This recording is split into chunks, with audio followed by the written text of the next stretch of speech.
S'appropriant la notion de la politique qui est par essence l'espace de la recherche de toutes les possibilités de vivre ensemble, dans la paix et la justice, l'Institut des artisans de justice et de paix IAJP offre à travers ce creuset d'échange un espace de réflexion qui réunit aussi bien les autorités politico-administratives que des officiers supérieurs de l'armée béninoise, mais également des acteurs de la société civile autour de la thématique démocratie, valeurs humaines et consolidation de la paix, enjeux de développement. La démocratie en elle-même n'est pas problématique. Même si la démocratie n'est pas parfaite, mais c'est plutôt les acteurs qui pratiquent la démocratie qui tirent le drap de leur côté en déformant ce qu'elle est par essence. Il nous revient de nous réunir chaque fois entre élites, entre acteurs sociaux, acteurs éducatifs, pour faire le bilan, où nous en sommes, qu'est-ce que nous devons faire et où nous devons aller. Dès que chacun de nous naissons, nous sommes sujets politiques. Sans la politique, nous n'aurons pas de pièce d'identité, nous n'aurons pas de date de naissance. Nous ne pouvons pas prétendre nous instruire et évoluer. Tout acte est politique. On ne doit donc pas être en marge de la politique et laisser la politique uniquement pour un système partisan ou un système élitiste. Chacun de nous, nous sommes acteurs et actrices à part entière. Cette conférence sociale qui se veut mensuelle, initiée par l'IAJP, a été donc animée par le diplomate et homme politique, ancien ministre des Affaires étrangères et de la coopération Jean-Marie Erouzou, un premier exercice au Bénin pour le conférencier. La démocratie, elle a deux visages. La démocratie délibérative, la démocratie participative. Et Abraham Lincoln a lié pratiquement les deux.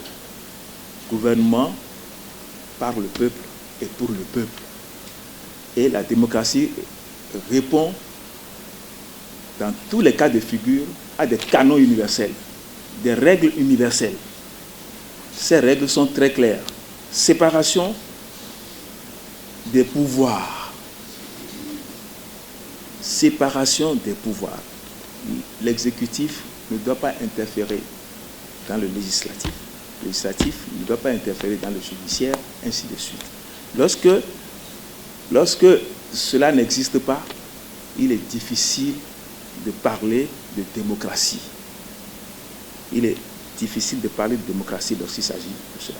Mais quels sont ceux qui s'occupent de l'avancée des démocraties? Mais c'est les élites que nous sommes. Lorsque les élites font faillite, la démocratie fait faillite. Parce que les élites sont tenues de faire appliquer les textes, sont tenues de faire respecter les règles universelles de la démocratie. Mais lorsque les élites confondent leurs intérêts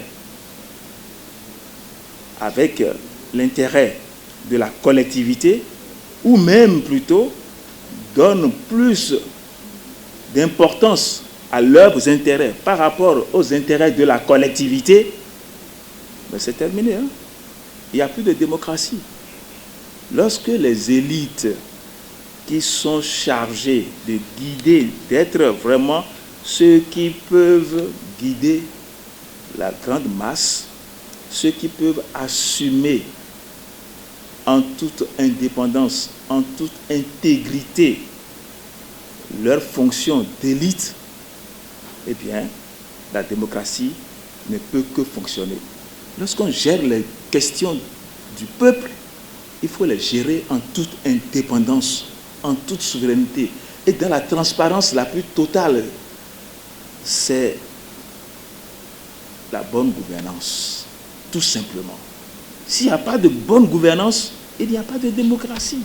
Au dire du conférencier, pour relancer la démocratie en Afrique, il urge que les États instaurent un dialogue national avec toutes les forces politiques et sociales et que les élites fassent preuve d'un patriotisme aigu qui met en avant les intérêts des collectivités. Le diplomate a également mis un accent tout particulier sur un panafricanisme qui rappelle que ce n'est qu'ensemble que l'Afrique se relèvera de toutes les difficultés actuelles auxquelles elle est confrontée sur les plans de la politique et du développement.